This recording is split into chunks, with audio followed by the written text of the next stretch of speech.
en otro consultorio a través de EN Televisión. Ciertamente siempre es un gran placer saber que ustedes están con nosotros en este espacio.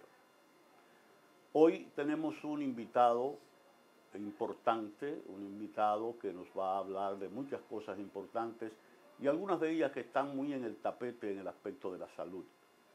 Se trata del doctor Wilson Ramírez Dirosier, de quien antes de presentarlo a ustedes, les vamos a leer una especie de semblanza, ¿no?, de lo que ha sido su preparación académica, de lo que ha sido su desempeño como profesional y también en el aspecto dentro de la especialidad, lo que él ha realizado.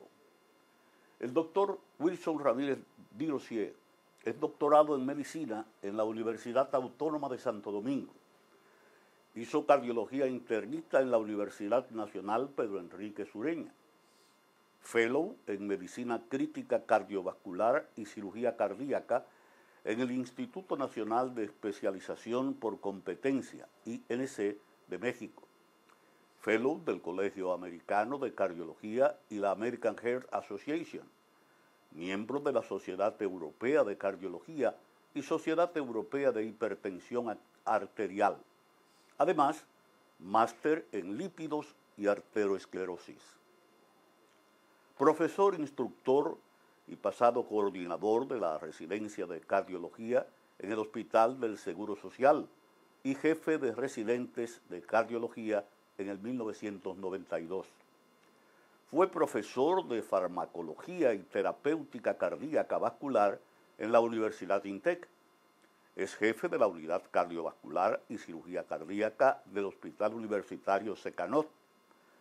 Presidente de la Sociedad Dominicana de Cardiología del 2009 al 2011. Con el doctor vamos a conversar, repito, de muchos temas interesantes, pero como es de costumbre, vamos a hacer esta primera pausa y luego lo saludaremos formalmente.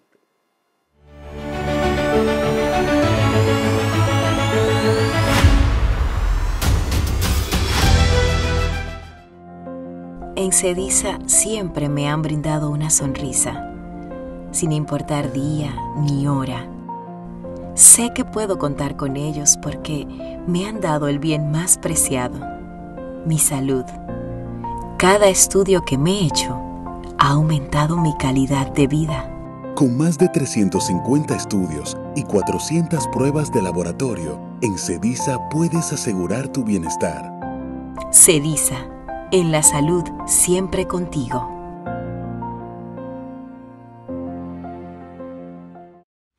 Caribe Cargo. Más de 20 años de manejo confiable de carga y ventas para aerolíneas en República Dominicana. Manejamos su carga de manera eficiente para que pueda volver a trabajar. Brindamos manejo seguro de carga en todos los aeropuertos dominicanos. Venta y reserva de carga exclusiva para las aerolíneas que representamos en República Dominicana. Caribe Cargo. Volamos para servir.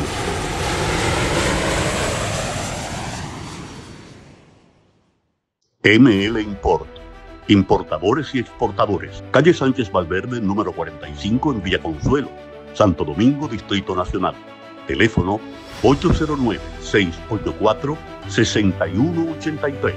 ML Import.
muchísimas gracias por permitirnos entrar a su consultorio a tener este interesante conversatorio.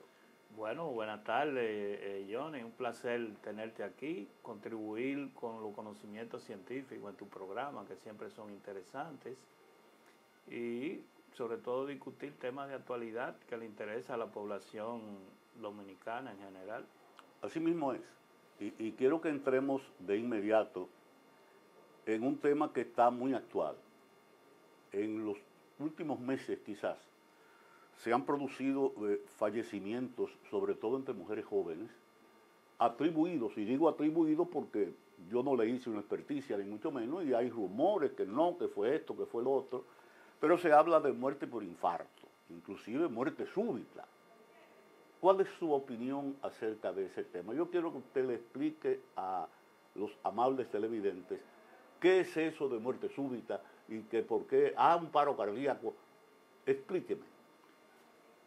Bueno, generalmente en el país, fuera del país, en Estados Unidos, Sí. Cuando una gente muere súbitamente, sobre todo personas de más de 50 años, se piensa en el infarto, porque el infarto es la principal causa de muerte súbita en personas en esa edad.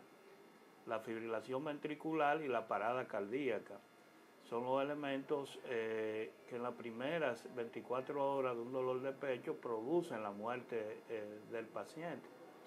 Cuando la muerte súbita ocurre en personas jóvenes, que es una muerte repentina, inesperada, que no va precedida de síntomas por lo menos 2 horas antes a lo que ocurre el evento catastrófico, generalmente en personas jóvenes siempre se piensa en otra causa. No es habitual que un joven, salvo que tenga condiciones cardiovasculares previas, haga una muerte súbita por un evento coronario. Por ejemplo, que tenga un nacimiento anómalo de la coronaria, que tenga una cardiopatía congénita, por ejemplo, la cardiomiopatía hipertrófica, que hay una hipertrofia desproporcionada del músculo cardíaco y el joven muere súbitamente por una arritmia ventricular, o algo muy habitual en los países desarrollados y en este país también, cuando gente joven hacen eventos de muerte súbita hay que pensar el abuso a drogas ilícitas, cocaína, anfetamina, metanfetamina. Ya con el fentanilo es diferente. La muerte por fentanilo ocurre por depresión cardiorrespiratoria. El fentanilo es un narcótico que es 5 veces más potente que la morfina, para que tenga una idea. Y ahí la muerte es por parada cardiorrespiratoria. El paciente muere y no se da cuenta. Diríamos, tiene una muerte tranquila, porque ninguna muerte es realmente tranquila. Investigando a través de la Sociedad de Cardiología y viendo los comentarios que han salido en la prensa, que lo he seguido muy estrechamente, muchos de esas mujeres que han muerto súbitamente, yo me he enterado por intermedio, somos médicos y los médicos nos enteramos de muchas cosas, han ocurrido en pacientes que tienen daño cardiovascular previo, han tenido condiciones cardiovascular previas. Recientemente murió la hija de un funcionario muy distinguido en la sociedad y ella tenía condición cardiovascular previa y le advirtieron a ella de que no hiciera ese viaje, en ese caso en particular, porque ella viajó a un país alto, que la altura está por encima del nivel del mar. Cuando yo fui a México a estudiar al Instituto Nacional de Cardiología, yo duré 2 semanas para yo adaptarme a la altura ya. Y me sentía cansado, mareado, etcétera, etcétera. Y yo era un muchacho joven, bastante joven para esa época. Y no tenía ninguna condición. Y no tenía ninguna condición cardiovascular previa. Pero hay algunas muertes que sí realmente han ocurrido súbitamente, no han estado relacionadas en jóvenes, mujeres y en un muchacho joven que murió súbitamente. Y la única condición de riesgo que él tenía era que se había vacunado con la vacuna de ARN mensajero. Está documentado, hay artículos publicados en la Sociedad Española de Cardiología, en la revista de la Sociedad Española, en el Journal de la Sociedad Europea de Cardiología. Recientemente, ahora en Holanda, que estuvimos presentes, se discutió mucho esa parte, como las repercusiones cardiovasculares del COVID y muerte súbita por arritmia cardíaca y la muerte también atribuida a la vacuna. El COVID como complicación cardiovascular puede producir infarto, porque el COVID produce una respuesta inflamatoria multisistémica, inflama la coronaria y produce una disfunción microvascular y vasoespasmo de la coronaria, además de que aumenta la producción de factores protrombóticos que pueden producir infarto. Pero también el COVID, como complicación, puede inflamar la membrana cardíaca, el pericardio y el miocardio, produciendo miocarditis. Y la miocarditis es una condición muy grave porque con mucha frecuencia hay arritmias ventriculares malignas y es una causa de muerte súbita. Así es. Mire, doctor, vamos a entrar de lleno con eso del COVID, porque yo sé que usted es un gran estudioso, lo digo por experiencia propia con usted, pero yo quiero que aclaremos un poquito. Por ejemplo, la gente, y es normal, se torna aprensiva, sobre todo en temas de salud y de vida, cuando suceden cosas como esa muerte de esas mujeres jóvenes. Ya las demás mujeres jóvenes, y ahora con la comunicación que tenemos, eso se riega por todas partes. Yo quisiera, aparte de que exista una condición, ¿cómo se llama? Condición cardiovascular una condición cardiovascular previa. Aparte de eso, ¿qué puede presentarle a una paciente, sea hombre o mujer, ¿no? ¿Qué se le puede presentar que le indique que tiene que ir a un cardiólogo o que tiene que ir a una emergencia? Bueno, generalmente la mayoría de la muerte súbita en el mundo entero y aquí ocurre en pacientes inesperadamente que no tienen ningún síntoma previo. Pero un síntoma alarmante que debe orientar al paciente a buscar la asistencia médica es si tú te sientes un dolor torácico, un dolor de pecho en el centro del pecho, que eso es un síntoma frecuente de infarto agudo del miocardio. O si tú sientes cualquier aceleración del ritmo cardíaco, los latidos te lo sientes irregular o acentuado, te sientes con taquicardia, entonces debes rápidamente consultar a un clínico, un cardiólogo, por lo menos hacerte un electrocardiograma, porque hay algunas arritmias, por ejemplo la fibrilación auricular, que es una arritmia muy prevalente a nivel mundial y en el país también es muy frecuente. Se ve mucho en hipertensos y en pacientes diabéticos. Y aquí en el país el 34% de cada 100 personas tiene hipertensión y el 10% es diabética. Entonces, con mucha frecuencia, si tú tienes esos síntomas de aceleramiento, que es lo que se llama palpitaciones, es bueno hacerse un electrocardiograma y visitar al cardiólogo. Pero la gran mayoría de los que hacen muerte súbita no sienten síntomas previo al evento. Por eso es que se le llama muerte súbita. Sí, así es. Pero en personas jóvenes que hacen muerte súbita fuera del abuso a la droga, usualmente la muerte súbita está relacionada con una condición cardiovascular previa que no se le diagnosticó. Y lo más frecuente en esa edad, en jóvenes, la cardiomiopatía hipertrófica, que es genética, congénita, se nace con esa condición. Es frecuente, muy frecuente también, el nacimiento anómalo de la coronaria. La coronaria nacen anómalamente y en el esfuerzo, sobre todo cuando hacen ejercicio, se ve mucho en la escuela, en los jóvenes, en los niños en la escuela, cuando comienzan a hacer ejercicio fuerte, basquetbol, fútbol, ahí viene el evento de la muerte súbita. De hecho, hay reportes en Estados Unidos de atletas de alta competición en fútbol y en básquetbol, un atleta famoso, Louis, que murió súbitamente de los Boston Celtics, hizo una muerte súbita y en la cancha, jugando, y él tenía una condición previa, que era la cardiomiopatía hipertrófica.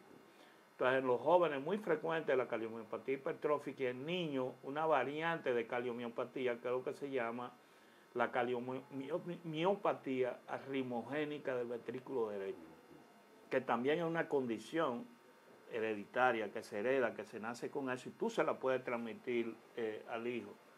Y obviamente en las sociedades altamente desarrolladas, pero en estos países ya se ve frecuentemente, en Colombia, Venezuela, aquí, el uso de droga ilícita, porque la cocaína y las anfetaminas y las metanfetaminas producen taquiarritmia y elevan la presión arterial. La mayoría de los jóvenes que hacen eventos cardíacos asociados a la cocaína llegan con una emergencia hipertensiva, la presión altísima, y ahí que viene la taquicardia, puede ser supraventricular o ventricular.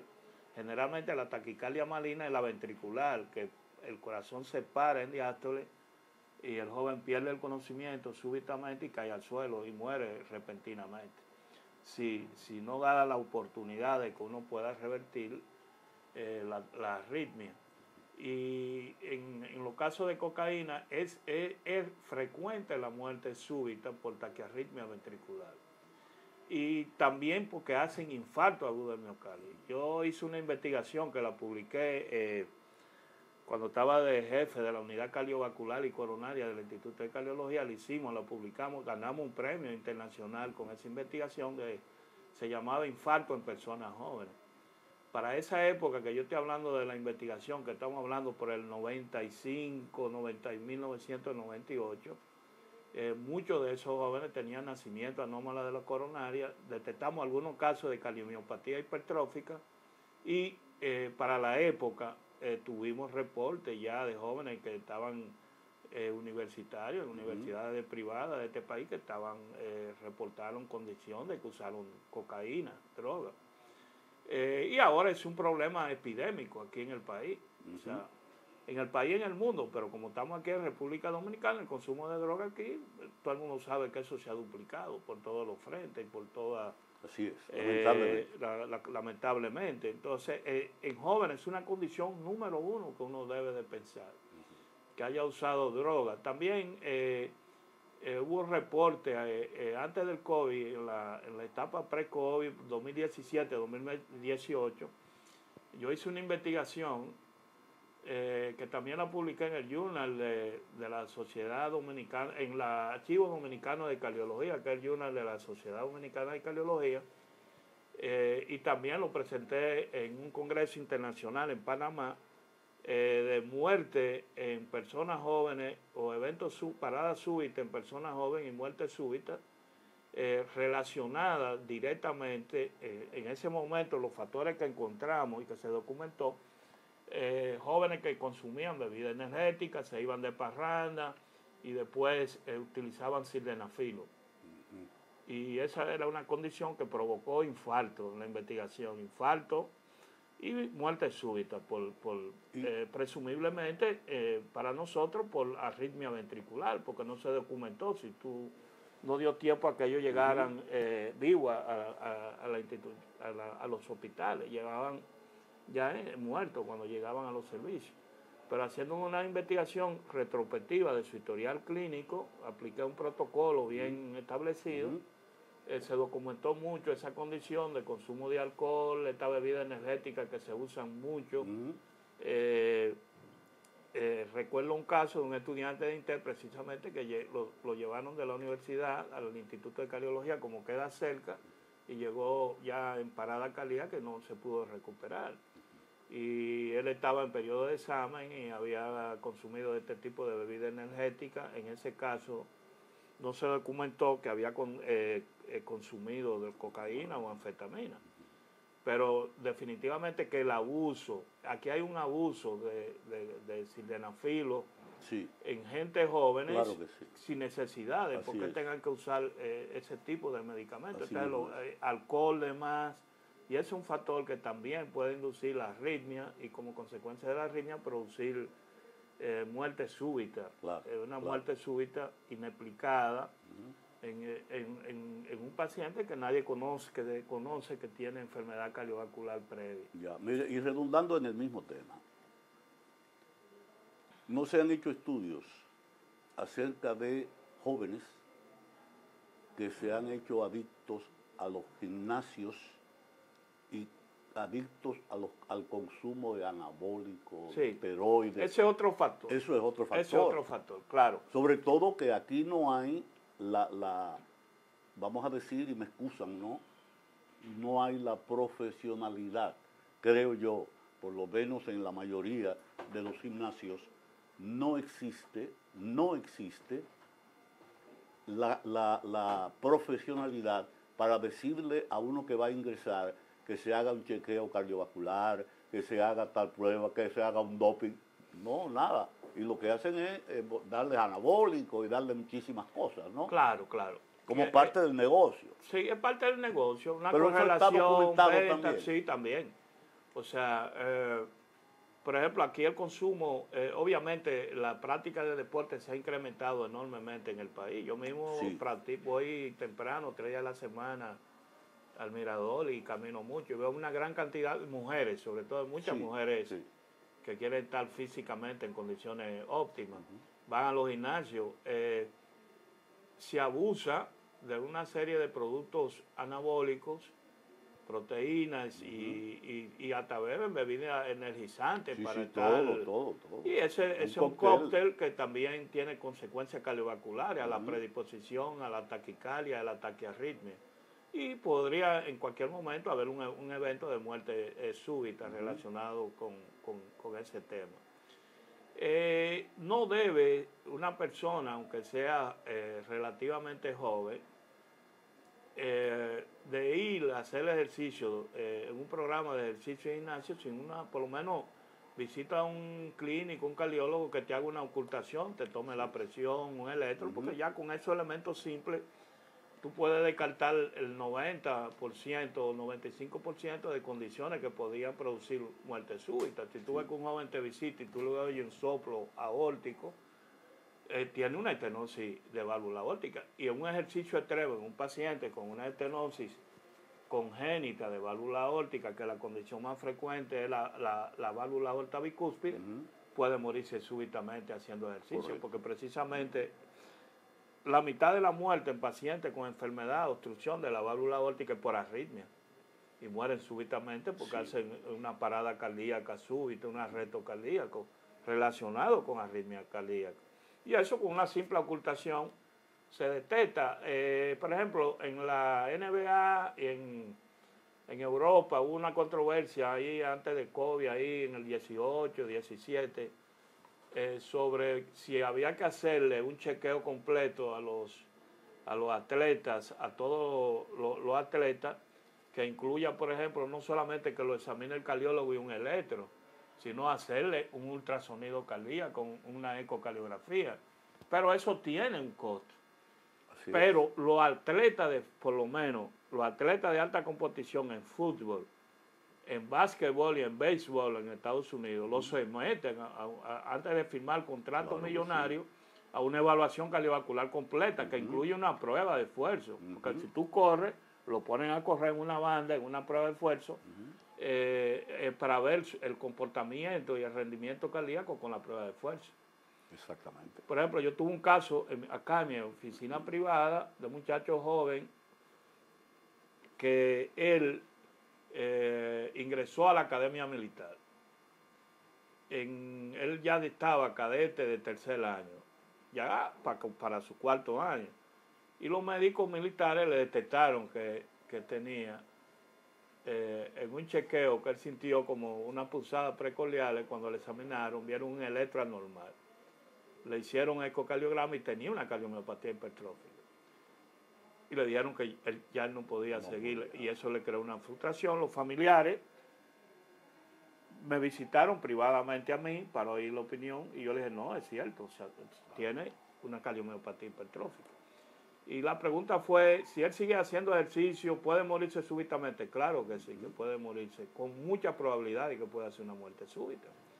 Lo que dijeron los médicos militares que lo examinaron era correcto, le dije yo.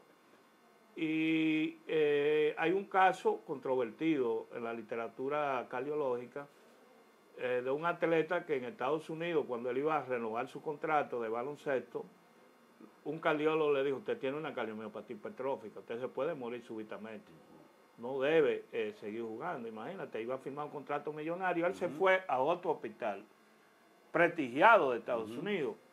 Los cardiólogos lo ven y concluyeron que no, que él tenía una hipertrofia fisiológica del corazón del atleta. Le dijo ese grupo cardiológico.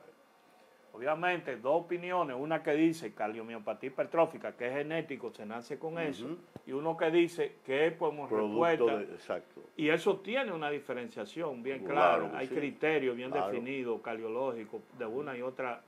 Pero al momento la cosa, el tema no era muy debatido. Cuando ocurrió la muerte, la señora, la viuda, demandó al grupo médico y ganó la demanda. Claro, porque... Entonces, después de ahí, eso generó en el Colegio Americano de Cardiología y el Colegio Europeo de Cardiología una controversia de definir los criterios de esas dos entidades. Y eso ya está claramente definido. Excelente. De qué es una hipertrofia, porque tú te entrenas mucho con el tiempo y lo que es una cardiomiopatía hipertrófica, después de la muerte de ese atleta en Estados Unidos. Vamos a decir, doctor, escúcheme que le interrumpa, que ese entrenamiento del atleta que no tiene una condición cardiovascular previa, es como que recordamos que el músculo cardíaco, el corazón es un músculo. Es posible que ese ejercicio continuo haga que el corazón cambie, pero que no sea patológico, entonces. Sí, sí. Esa es la idea. En el concepto nuestro, el ejercicio prolongado en atletas de alta competición produce un remodelamiento cardíaco. Entiendo. Con tendencia a la dilatación del corazón. Pero una dilatación fisiológica, no, es una hipertrofia adaptativa fisiológica, no anormal. Perfecto. Que es la que uno ve en pacientes con, por ejemplo, con problemas obstructivos de válvula aórtica, con hipertensión arterial, en gente que se descuida, después de 10, 15 años hacen hipertrofia cardíaca y tienen un riesgo de que puedan hacer muerte súbita. Lógico. Pero en el caso del atleta es una respuesta adaptativa fisiológica al ejercicio. Y eso está bien definido. Tú le haces un ecocardiograma, un electro, un historial y tú sabes si es hipertrofia del atleta o si es genético. Porque hay criterios bien claros en el ultrasonido cardíaco que te dicen no, es una cardiopatía hipertrófica y se puede morir súbitamente. Entonces, el que tenga la condición de cardiomiopatía hipertrófica no debe hacer ejercicio de ningún tipo de alta competición. Perfecto. Mire, doctor, ya casi cerrando este espacio primario, ¿no? Usted sabe que cuando los televidentes se enteran de qué médico viene invitado, nos envían por las vías electrónicas algunas preguntas, ¿no? Y yo pues las voy soltando poco a poco. Una de ellas le dice, ¿qué es un cateterismo cardíaco? ¿Cuándo y por qué se hace un cateterismo cardíaco? Bueno, el cateterismo es el estudio final invasivo, es un estudio invasivo a través de la arteria del brazo, la arteria radial o la arteria femoral. Se introduce un catéter en el corazón y se inyecta contraste para visualizar las arterias coronarias, ver si hay obstrucción de la arteria coronaria. Eso puede ocurrir por muchos factores. Habitualmente lo más frecuente, la hipertensión, la diabetes, la obesidad, el colesterol alto, la vida sedentaria, que son factores de riesgo muy frecuentes, muy prevalentes. Entonces, se hace con la finalidad de descartar que no haya obstrucción de la coronaria y también el paciente que hace dolor de pecho agudo, que se piensa que puede ser un infarto, ya la prueba final, que tiene la voz final, diríamos el gold estándar para tú saber de que sí, que es un infarto, es hacer la arteriografía coronaria y ver que están obstruidas. Además de que te da la oportunidad hoy en día de que aparte de tú ser diagnóstico, ahí mismo le puedes dilatar la coronaria y poner una mallita de alambre, un sprincito que se llama stent. Con el mismo catéter. Con el mismo catéter. Excelente. Hay veces en un 8 o un 10% que no pueda dilatarse la arteria coronaria con catéter, entonces se hace lo que se llama la cirugía de bypass, la cirugía de bypass aortocoronario. La cirugía de bypass aortocoronario. La recuperación después de ese procedimiento es complicada. No. Hoy en día, si aunque se pongan los stents, no importa. No. Hoy en día, aquí hay 4 o 3 grupos cardiológicos, te hacen cateterismo por la arteria radial en la mañana y tú te vas a la casa en la tarde. Okay. Si es por la arteria femoral, se requiere que por lo menos tú estés 24 horas hospitalizado y te irías al día siguiente si no hay ninguna eventualidad o ninguna complicación. Pero hoy en día es un procedimiento sencillo, fácil. Hay varios grupos cardiológicos que trabajan en eso con buenos resultados en el país, con buena estadística y lo hacen con mucha eficiencia y mucha capacidad. Perfecto. Doctor, con el permiso suyo y de los televidentes, Vamos a una pequeña pausa Okay. y seguimos conversando. ¿Cómo no?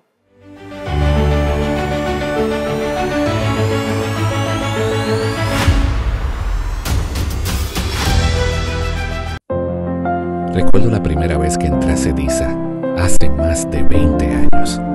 Y al igual que hoy, siempre siento que estoy en mi hogar. Cada estudio que me he hecho ha aumentado mi calidad de vida. Aquí supe que mi pierna iba a sanar. Porque un diagnóstico a tiempo puede salvar mi vida. Con más de 350 estudios y 400 pruebas de laboratorio, en Cediza puedes asegurar tu bienestar. Cediza, en la salud, siempre contigo.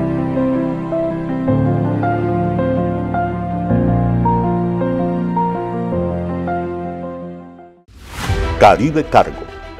Más de 20 años de manejo confiable de carga y ventas para aerolíneas en República Dominicana. Manejamos su carga de manera eficiente para que pueda volver a trabajar.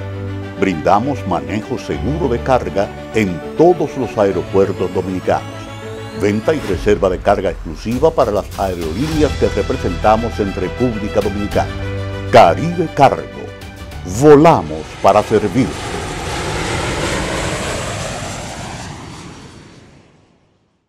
ML Import. Importadores y exportadores. Calle Sánchez Valverde, número 45 en Villa Consuelo, Santo Domingo, Distrito Nacional. Teléfono 809-684-6183. ML Import.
Continuamos, doctor, con esta interesante casi charla, ¿no? Porque usted, como tiene tantos conocimientos y tanta experiencia, se explaya y eso es lo que le gusta a los televidentes para aprender y a mí también. Mire, otra de las preguntas que nos enviaron, ¿no? Fue el término cirugía a corazón abierto. ¿Qué es eso y cuándo es necesario hacerlo? Bueno, la cirugía de corazón abierto se puede hacer en pacientes con enfermedad coronaria que no se pueda resolver, dilatar las arterias con los stents, por cateterismo. Pero también hay otras enfermedades, por ejemplo, la obstrucción de la válvula o la insuficiencia de la válvula cardíaca, que amerita que te operen de corazón abierto, no solamente por coronaria que se te opera. La cirugía de corazón abierto es todo tipo de cirugía en la cual se te abre el esternón, se pone el corazón, se coloca una bomba de circulación extracorpórea, la mayoría de las veces, porque, por ejemplo, en el centro que yo estoy, la mayoría de la cirugía de bypass coronario se hace con el corazón latiendo. ¿Así? Y eso es lo que se llama cirugía cardíaca sin bomba de circulación extracorpórea. Pero el concepto tradicional de la cirugía de corazón abierto es el paciente que lo colocan en una bomba de circulación extracorpórea o bypass cardiopulmonar, se para el corazón, por eso en parada cardíaca. Claro. Y se cambia las válvulas, o una, dos, tres válvulas. Nosotros hemos cambiado hasta 3 válvulas del corazón.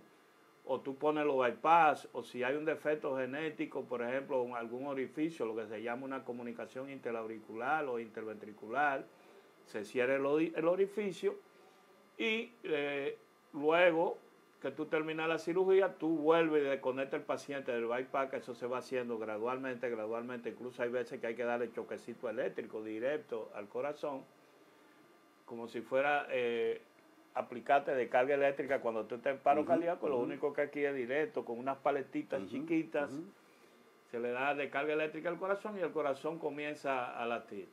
Ese es el término de la cirugía cardíaca a corazón abierto. Y ese es un método nuevo, supongo, ¿no? No. La cirugía de ¿Cuál de los dos? ¿Cuál de las dos? La que es nueva es la cirugía mínima invasiva con el corazón latiendo. Bueno, eso es lo que le digo. Sí, es una cirugía que ya viene del 2000, año 2000, en el 99. Porque recuérdate que desde el 68... que se hizo la primera cirugía cardíaca que se hizo en Estados Unidos en el Hospital Metodista. Sí. Se hizo en el John Hopkins primero y después del Metodista fue que se hizo la de bypass por René Favaloron, que es de nacionalidad argentina, por cierto. René Favaloron, pero la primera cirugía que se hizo en Estados Unidos la hizo el John Hopkins, que es un hospital de mucho prestigio en Estados Unidos hoy en día. La hizo el doctor Blaylock y la doctora Taussig. Taussig era una cardióloga especialista en cardiopatía de niños y el doctor Blaylock, un cirujano cardiotorácico de Estados Unidos. Hicieron la primera cirugía en un niño con una tetralogía de Fallot, que es una enfermedad congénita en el cual hay una obstrucción de una de las válvulas del lado derecho del corazón y el corazón está hipertrófico, que es una condición que da muerte súbita, como te dije. Esos niños se morían súbitamente. Esos son los que se ponen cianóticos azules. Y hicieron esa primera tipo de cirugía. Y ahí arrancó la cirugía. Pero el avance a la cirugía cardíaca la dio la cirugía de los bypass. ¿Por qué? Porque es la cirugía más prevalente, más frecuente. Ocurre cuando la gente está activa económicamente, muy productiva. Y eso revolucionó la cirugía cardíaca mundialmente. Cuando se hizo la primera cirugía por René Favaloron de bypass coronario, porque ahí comenzaron una serie de investigaciones que llevaron a que Andrea Grunchi, después por los 80 y alguito, hizo la primera angioplatía, hizo la primera dilatación introduciendo catéter al corazón por la radial, por la femoral, en esa época por la femoral, y dilató las obstrucciones coronarias y evitó que el paciente terminara en una cirugía de bypass a corazón abierto. Y ahí comenzó la revolución de los stents, primera, segunda, tercera generación, y eso se hace en el mundo entero, en la mayoría de los sitios que tienen disponibilidad de cateterismo cardíaco y obviamente personal entrenado. Sí, usted habló de esa dilatación, usted dijo que se le colocaba una mallita. Sí, es como un sprincito. Pero ¿de qué material está ahí? Bueno, eso va dependiendo de la generación. Utilizan material de silicona. Ahora hay un stent biodegradable que es de un material que no es metálico. Antes eran una mallita metálica de silicón, nitinol también, pero hoy en día es un stent que cuando tú lo colocas en la coronaria, al cabo de 3 meses se endoteliza, o sea, se cubre de las células endoteliales normales y hasta tú no lo ves prácticamente. Tú le haces al paciente una radiografía y tú no te das cuenta que le estén ahí. Ya la tercera generación, que son materiales especiales con everolimus o cirulimus, porque son fármacoactivos, llevan dentro en su arquitectura un medicamento que impide que el colesterol, que la grasa pueda reocluir el aparatico, el stent. Y una vez colocados esos aparatitos, ¿es para siempre? ¿No hay que cambiarlo? ¿No se daña? Si tú te cuidas, modifica el estilo de vida, controla los factores de riesgo, hay gente que dura 10, 15 años sin problema con el stent, pero si se reocluye, tú puedes nuevamente recolocar uno sobre el que está ahí. Claro. No es de por vida, pero si tú te cuidas, hay gente que tiene 10, 15 años con stent y no ha vuelto a tener reoclusión coronaria. Pero la tecnología da la ventaja, gracias a Dios, de que tú puedes a ese mismo sitio, si reocluye, poner un stent dentro de ese stent y dilatar el stent. Realmente son tantos los temas. Bueno, pero ahora también está de moda en Europa y en Estados Unidos, y aquí comenzó a hacerse ya algunos casos, de que hay algunas válvulas cardíacas que se cambian sin hacerte cirugía corazón abierto por catéter. Por cateterismo. Por también. cateterismo. Sí. O sea, se hace lo que se llama la colocación transcatéter con un catéter de válvulas de pericaldios que se fabrican del pericardio del ovejo o el pericardio del cerdo.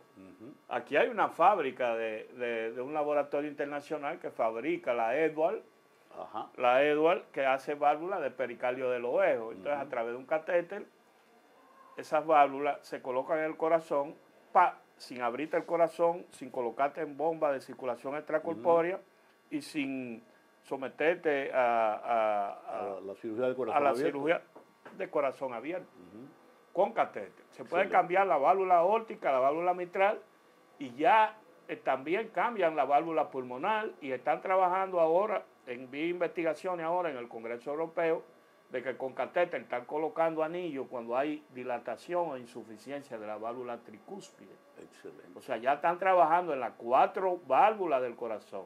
Bueno, mire, yo quería Con hablar catéter. de los adelantos, pero ya usted se adelantó a hablar de los Con adelantos. catéter, o sea, Sí. en el futuro, la mayoría de la gente, el 90%, que tenga una obstrucción o una insuficiencia de cualquiera de esas válvulas del corazón, ya la tecnología podrá permitir cambiarle la válvula y colocarle una válvula biológica de esa, de pericardio, sin necesidad de una cirugía a corazón abierto. Bueno, mire, doctor, los temas me vuelan en la cabeza.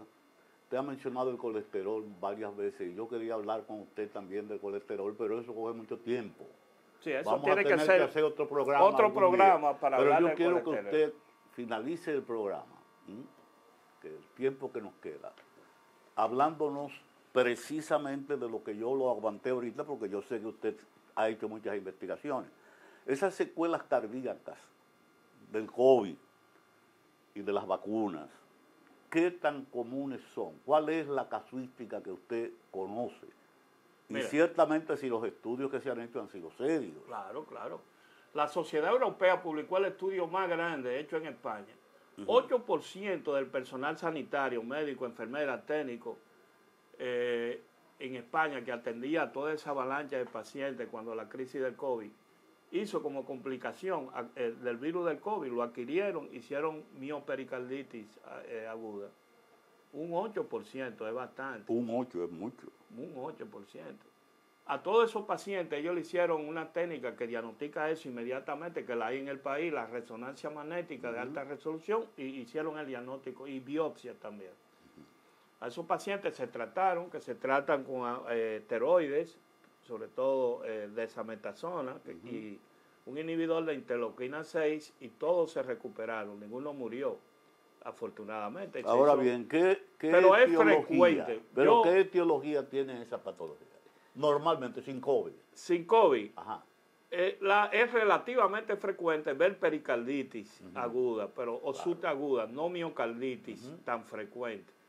Pero en el caso del COVID, el virus tiene una predilección, un virus cardiotrópico por el miocardio. Inflama el pericardio y el miocardio, por eso es que le dicen miopericarditis. Sí. Y cuando está inflamado el miocardio, es una condición que produce arritmia ventricular maligna y muerte súbita. Ha sido relacionado con la vacuna del COVID, no con toda la vacuna, sino con las vacunas de ARN mensajero. Sí. Específicamente vamos a decir la vacuna de Pfizer, que es la que está sí. universalmente y la que se usó aquí en el país más frecuentemente. Pero la vacuna de adenovirus no se han relacionado a miocarditis o a miopericarditis. Solamente la Pfizer. Solamente La de ARN mensajero. Que ciertamente es la vacuna nueva. Yo tengo en mi oficina privada ya 15 casos documentados con resonancia magnética de pericarditis y miocarditis Post-COVID. Post-COVID y por la vacuna. Y post-vacuna. Tengo 2 casos de hijos de médicos que se investigaron bien, y infectólogos, visto por clínico, y después yo me involucré como consultante y le hice el diagnóstico con los estudios, sobre todo la resonancia es determinante. Tú haces una resonancia y ahí está el diagnóstico inmediatamente. Y eso me ha motivado 15 casos, que en una oficina privada hay mucho, a iniciar una investigación en el hospital de allá donde yo trabajo, Secanó, porque allá habían 2 unidades de COVID. en la crisis del COVID ya se abrieron 2 unidades, hacía un total de 100 camas y fue uno de los centros que del sector público que más manejó COVID. Yo diría que los 2 centros de más volumen de COVID fueron la Plaza de la Salud y allá en Secanó. Sí. Y después el Hospital Marcelino Vélez Santana, que ingresaba muchos pacientes con COVID. El asunto de la vacuna es que hacer ese tipo de investigación en el país requeriría de una coordinación amplia, que eso tendría que hacerse con el consentimiento y diríamos el favor del Ministerio de Salud. Claro. Porque ellos tienen toda esa data de toda la gente y se le hizo tarjeta. Sí, cierto. Y entonces hacer una convocatoria a través de la Sociedad de Cardiología para que se involucren muchos cardiólogos y entonces hacer un registro realmente que los cardiólogos reporten para uno tener una idea de qué tan prevalente es esa condición. O sea, por lo cual uno puede hablar de la experiencia anecdótica, personales de médicos, no como en España, que en España el sistema de salud es muy organizado y todo está registrado y en computadora. Entonces, le fue más fácil a esos grupos cardiológicos allá, a través de la Sociedad Española, hacer esa investigación y recolectaron lo que se llama un registro, el registro español de COVID, así que se llama. Y en el 2022 hicieron la primera publicación con resonancia magnética, en la cual te dije que el 8% de los trabajadores de salud se contagiaron de COVID, hicieron miopericarditis aguda. O sea, contrajeron la enfermedad y hicieron la condición clínica. Pero también hay estudios documentados, publicados en el Journal de la Sociedad Europea en Europa y ahora en el Congreso en Holanda, hablaron mucho sobre complicaciones cardiovasculares del COVID, cómo diagnosticarla y cómo tratarla. Ellos tienen registrado muchos casos relacionados directamente con la vacuna de ARN mensajero. En Estados Unidos no se han hecho profundidades. Bueno, tú sabes que estudios. Estados Unidos es una sociedad altamente tecnológica y científica. Cuando ellos quieren decir, dicen, pero recuérdate que Pfizer es un laboratorio de lo más grande y más influyente en Estados Unidos. Claro que sí, claro. O sea, se manejan intereses y las informaciones no siempre salen las informaciones. Como en Europa son sistemas más sociales, diríamos socialistas, entre comillas, que las informaciones fluyen, porque no hay esos intereses así tan directos del sistema de salud con la casa comercial. En Estados Unidos las casas comerciales son poderosas. Sí. Por ejemplo, te lo digo yo porque investigo mucho de eso y viajo con frecuencia a Estados Unidos. O sea, la industria del rifle, de armas y las casas comerciales son 2 de los pilares que más invierten en política en Estados Unidos. Lógico, claro que sí, así mismo. Mire, doctor, ya casi finalizando, teniendo en cuenta eso que usted ha dicho, que el COVID y posteriormente las vacunas, sobre todo la ARN mensajero, han afectado la salud cardiovascular de muchas personas. ¿Qué hacer después que, bueno, ya el COVID? Yo me vacuné con Pfizer, ¿verdad? ¿Qué puedo yo sentir que me haga pensar que yo puedo que tengo algún problema? Y si, por ejemplo, yo he oído hablar de lo que se llama la fisioterapia respiratoria, como para contrarrestar los malos efectos. Si tú te vacunaste del COVID, comienzas a tener un dolor torácico tipo pleurítico, cuando tú respiras te molesta, si te mueves te molesta, tienes que estar sentado y agachado y ahí te mejora, vete rápidamente al cardiólogo. Tienes alta probabilidad, y si te estás sintiendo con fiebre, febrícula constantemente, todos los días, vespertinamente más, falta de aire, es alta probabilidad de que tenga una miopericarditis aguda. Y eso el cardiólogo te ve con la ocultación, un electro, y te hace un eco y una resonancia y se hace el diagnóstico fácil. Perfecto. El tratamiento, desinflamar el miocardio. Lógico. Y el pericardio.